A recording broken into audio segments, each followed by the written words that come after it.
8월 30일 영진교회 중고등부 예배 사도신경 고백하심으로 시작하도록 하겠습니다.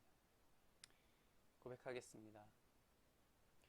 전능하사 천지를 만드신 하나님 아버지를 내가 믿사오며 그 외아들 우리 주 예수 그리스도를 믿사오니 이는 성령으로 잉태하사 동정녀 마리아에게서 나시고 본디오 빌라도에게 고난을 받으사 십자가에 못 박혀 죽으시고 장사한 지 사흘 만에 죽은 자 가운데서 다시 살아나시며 하늘에 오르사 전능하신 하나님 우편에 앉아 계시다가 저리로서 산 자와 죽은 자를 심판하러 오시리라. 성령을 믿사오며 거룩한 공회와 성도가 서로 교통하는 것과 죄를 사하여 주시는 것과 몸이 다시 사는 것과 영원히 사는 것을 믿사옵나이다. 아멘. 네, 오늘 본문 말씀은 요한복음 20장 요한복음 20장 1절에서 10절까지 말씀입니다. 요한복음 20장 1절에서 10절 말씀 다 같이 성경 찾아서 한 절 한 절 읽어보도록 하겠습니다. 안식 후 첫날 일찍이 아직 어두울 때에 막달라 마리아가 무덤에 와서 돌이 무덤에서 옮겨진 것을 보고 시몬 베드로와 예수께서 사랑하시던 그 다른 제자에게 달려가서 말하되 사람들이 주님을 무덤에서 가져다가 어디 두었는지 우리가 알지 못하겠다 하니 베드로와 그 다른 제자가 나가서 무덤으로 갈새 둘이 같이 다름질하더니 그 다른 제자가 베드로보다 더 빨리 달려가서 먼저 무덤에 이르러 구부려 세마포 놓인 것을 보았으나 들어가지는 아니하였더니 시몬 베드로는 따라와서 무덤에 들어가 보니 세마포가 놓였고 또 머리를 쌌던 수건은 세마포와 함께 놓이지 않고 딴 곳에 쌌던 대로 놓여 있더라. 그때야 무덤에 먼저 갔던 그 다른 제자도 들어가 보고 믿더라. 그들은 성경에 그가 죽은 자 가운데서 다시 살아나야 하리라 하신 말씀을 아직 알지 못하더라. 이에 두 제자가 자기들의 집으로 돌아가니라. 아멘. 네, 벌써 요한복음 이제 20장입니다. 요한복음 21장까지 있으니까 이제 얼마 남지 않았네요. 네, 여러분 혹시 화면에 나오는 사진의 공통점이 뭔지 아시나요? 정답을 저에게 개인 카톡으로 보내주시는 분은 작은 선물을 드리도록 하겠습니다. 네, 개인 카톡으로 보내주세요. 물론 영상을 보면 정답이 뭔지 알 수밖에 없는데 그래도 카톡을 보내주시는 분은 영상을 보았다라는 것이 확인되기 때문에 선물을 드리도록 하겠습니다. 생각보다 괜찮다라고 할 만한 선물이니까 많이 참여해주세요. 네, 그럼 정답이 뭘까요? 네, 바로 무덤이라는 것입니다.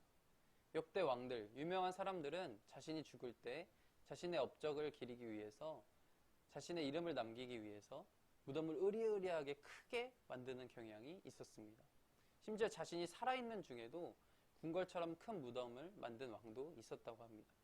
방금 보여주었던 사진들도 보면 작은 동산만한 크기의 무덤을 혹은 거대한 돌을 쌓아 만든 무덤을 만든 것을 볼 수 있습니다. 그만큼 사람들은 자신의 이름을 후손에게 알리기 위해서 무덤이란 것을 이용했던 것을 볼 수 있습니다. 그렇다면 전 세계적으로 너무나 유명한 예수님의 무덤은 어느 정도로 클까요? 네, 우리는 이미 답을 알고 있습니다. 예수님의 무덤은 없습니다. 정확히 말하면 무덤은 비어 있습니다. 빈 무덤은 무엇을 의미할까요? 오늘 본문의 말씀을 통해서 같이 살펴보겠습니다. 네, 오늘 본문 말씀은 20장입니다. 네. 그 전에 18장부터 19장까지의 말씀은 우리가 이미 나눴듯이 예수님의 고난당하심의 내용이었습니다. 육체적으로 그리고 정신적으로 고난당하시고 조롱당하신 예수님의 모습을 그리고 있었습니다. 채찍질 당하시기도 하시고 가시면류관을 쓰기도 하시고 수없이 맞으셨습니다. 사랑하는 제자가 자신을 부인하고 가시면류관 자색옷을 통해서 유대인의 왕이다 라고 조롱당하였습니다. 그리고 자신의 겉옷과 속옷까지도 가지고 나체로 있는 상태에서 장난치는 군사들 앞에서 십자가에 못 박히시는 모습을 보았습니다. 이렇게 예수님은 온갖 수치, 모욕, 치욕을 경험하셨습니다. 우리에게 공짜로 구원을 주신다고 말씀하셨지만 우리는 아무것도 한 것이 없이 은혜로 구원을 받았지만 그 이면에는 예수님의 이러한 비참한 희생이 있었다는 것을 잊어서는 안 된다라고 같이 나누었습니다.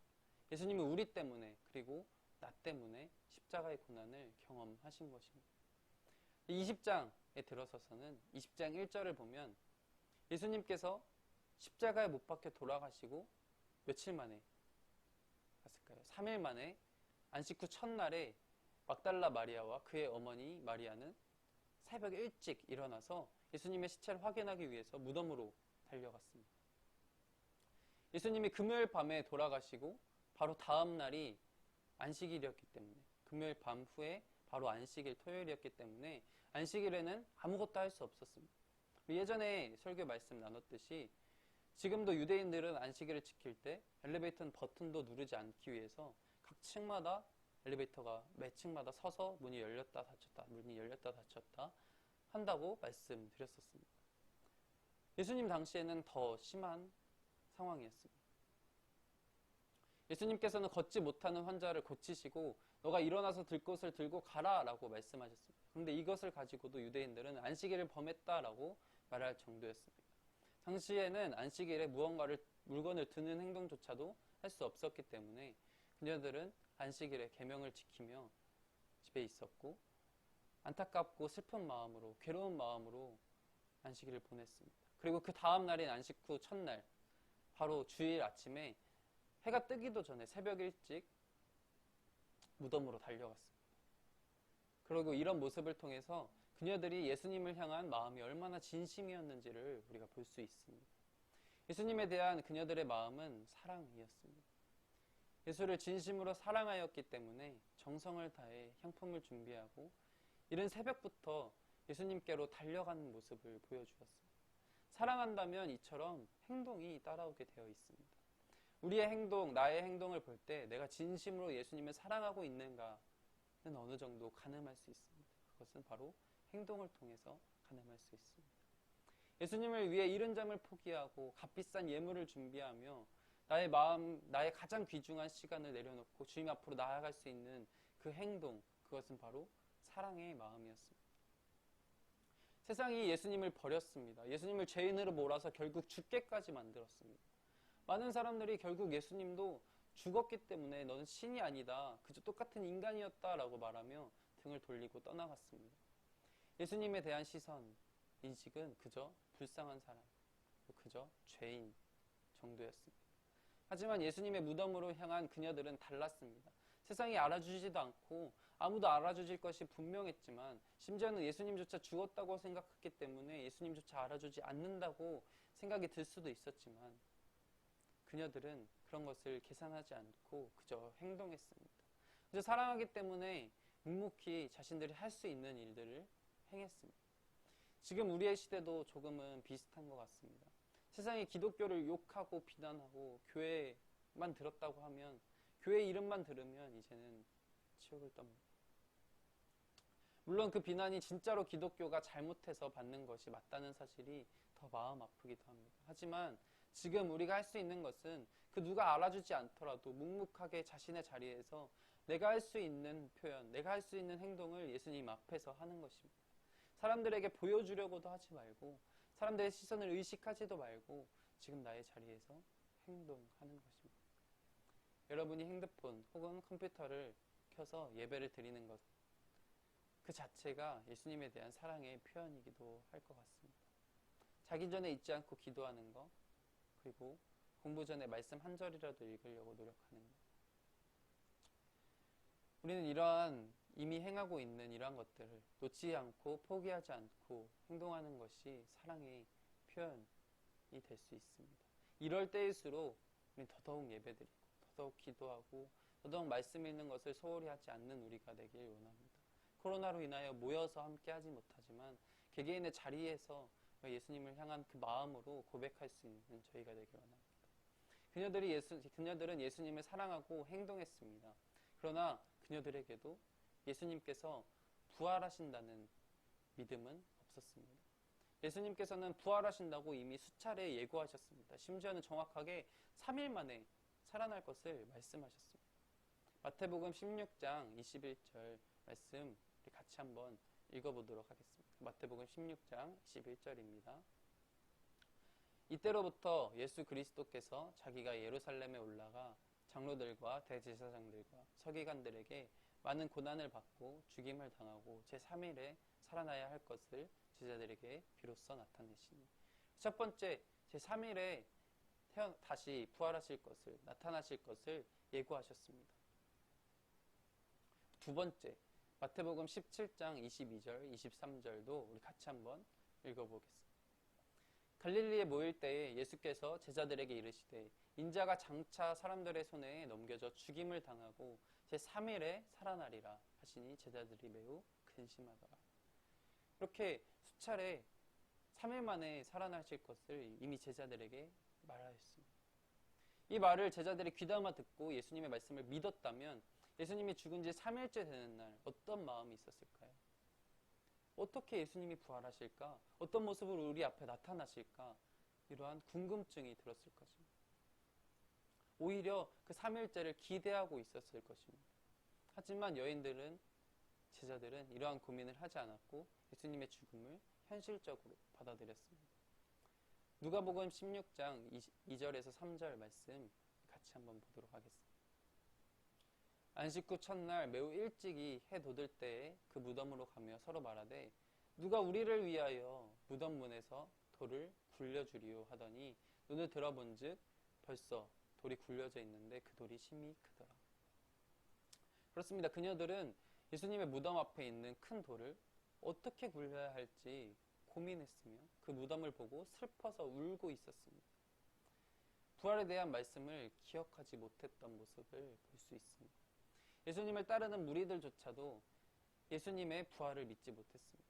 그녀들이 예수님의 부활을 전했을 때, 예수님이 부활하였다라고 말했을 때 그들의 반응은 믿음이 아닌 의심이었습니다. 누가복음 24장 11절은 이렇게 말하고 있습니다. 사도들은 그들의 말이 허탄한 듯이 들려 믿지 아니하나. 제자들이 만일 주님께서 3일 만에 부활하신다는 말씀을 신뢰하였다면 주님의 시체가 없어졌다는 말을 딱 처음 접했을 때 어떤 생각이 들까요? 먼저 주님의 부활에 대해 생각하고 오히려 기뻐했을 것입니다. 하지만 그들은 주님의 약속을 이미 들었고 알았지만 온전히 믿지 못하였습니다. 아는 것과 믿는 것은 완전히 다른 문제인 것을 볼 수 있습니다. 여러분은 하나님을 아십니까? 여러분 알아가려고 노력하고 있습니까? 매주 토요일마다 모여서 성경 공부하고 예수님에 대해서 하나님에 대해서 알아가려고 노력하고 있습니다. 그렇다면 여러분은 하나님을 믿습니까? 주님의 약속을 아는 것은 그리 어려운 일이 아니지만 그것을 믿고 신뢰하고 삶으로 행동하는 것은 결코 쉽지 않습니다. 예수님을 진짜로 믿고 사랑한다면 행동이 따라올 수밖에 없는 것입니다. 주님께서 기뻐하시는 사람은 하나님을 아는 사람이 아니라 하나님을 믿는 사람입니다. 구원을 받은 자 또한 믿는 자입니다.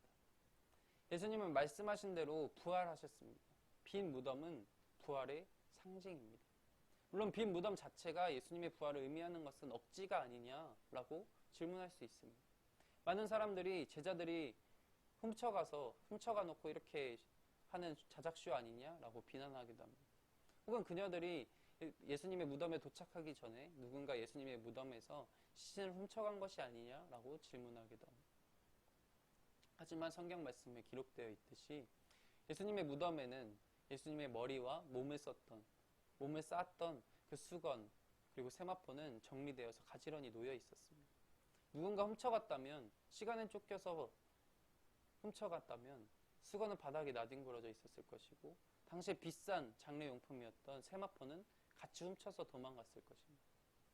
하지만 더욱 중요한 사실은 예수님은 부활하신 후 조용히 하늘로 혼자 올라가신 것이 아니라 제자들 앞에 나타나셔서 많은 증인들을 만들어내셨습니다. 다시 살아나셨음을 눈으로 보여주셨습니다. 살아계신 그 예수님을 눈으로 직접 보도록 하셨습니다. 그러함으로 빈 무덤이 부활의 상징이 될 수 있도록 만드셨습니다.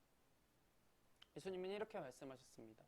이미 죽으시기 전에, 부활하시기 전에 나는 부활이요 생명이니 나를 믿는 자는 죽어도 살겠고, 주님은 부활이요 생명입니다. 나는 부활할 것이다. 나는 생명을 주는 자이다 라고 말씀하시지 않고 부활 그 자체, 그리고 생명 그 자체라고 말씀하셨습니다. 우리 또한 부활에 참여한 자이며 분명하게 부활할 것입니다. 이런 믿음을 가지고 살아갈 수 있는 우리 모두가 되기를 간절히 소망합니다. 부활이란 영원한 생명을 얻는 것이며 하나님과 함께 살아가는, 하나님과 함께 동행하는 가장 큰 복을 얻는 것입니다. 부활을 믿는다면 우리는 기뻐할 수밖에 없는 것입니다. 여러분의 삶은 기쁨의 삶을 살아가고 있습니까? 좌절하고 힘들고 때로는 아무것도 하기 싫을 때 우리를 위하여 고난당하신 그 예수님을 생각해 보십시오. 그리고 하나 더, 부활하시고 우리도 부활한다고 말씀하신 그 약속을 믿음으로 고백해 보시길 원합니다. 요한복음 16장 20절 말씀 우리 같이 읽어보도록 하겠습니다. 내가 진실로 진실로 너희에게 이르노니 너희는 곡하고 애통하겠으나 세상은 기뻐하리라. 너희는 근심하겠으나 너희 근심이 도리어 기쁨이 되리라. 이어서 22절 말씀 읽겠습니다. 지금은 너희가 근심하나 내가 다시 너희를 보리니 너희 마음이 기쁠 것이요 너희 기쁨을 빼앗을 자가 없으리라. 아멘. 말씀을 정리합니다. 우리를 위하여 고난당하신 예수님, 그리고 부활하신 예수님, 그분을 진정으로 사랑하시나요? 그렇다면 여러분의 행동으로 그 사랑은 드러나게 되어 있습니다. 예수님을 사랑한다고 하는 그 고백의 행동, 여러분 어떤 행동을 하기 원하시나요? 혹은 어떤 행동을 하고 계신가요? 예수님을 아는 것과 믿는 것은 분명히 다릅니다. 여러분 예수님을 믿으시나요? 예수님의 부활을 믿으시나요? 고린도전서 15장 14절에는 이런 말씀이 있습니다. 그리스도께서 만일 다시 살아나지 못하셨으면 우리가 전파하는 것도 헛것이요 또 너희 믿음도 헛것이며, 그 부활을 기뻐할 수 있는 우리가 되길 원합니다. 매 주일 부활의 기쁨을 기억하며 찬양하기 위하여서 안식일, 토요일이 아니라 주일에 예배를 드리고 있다는 것을 기억하길 원합니다. 매 주일 예배 드릴 때에 부활의 기쁨을 고백하는 그런 예배의 감격의 예배를 드릴 수 있는 우리가 되길 원합니다. 사람들의 손에 넘겨져 고난당하고 죽임당한 후 3일 만에 살아날 것을 정확하게 예고하신 그 주님께서 약속하셨습니다. 죽으시면서 다시 오겠다고 분명하게 또한 약속하셨습니다. 예고하셨습니다.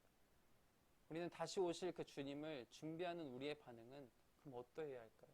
여인들처럼 슬퍼하고 근심하며 두려워해야 할까요? 아니면 예수님이 다시 오실 것을 우리 눈으로 직접 보아야지 믿겠다고 의심할 것인가요? 우리는 다시 오실 주님을 기다리며 살아가고 있습니다. 또한 우리는 부활을 믿으면서 살아가고 있습니다. 분명히 다시 오실 것이라는 확실한 믿음을 달라고, 부활을 믿는 믿음을 달라고 기도하기 원합니다. 그 사실을 믿는다면 우리 삶의 우선순위는, 그리고 우리의 모든 행동의 이유는 전부 다 바뀔 것입니다. 빈 무덤, 부활을 믿는 믿음을 가지고 살아가는 참된 기쁨의 삶을 살아가는 우리가 되길 원합니다.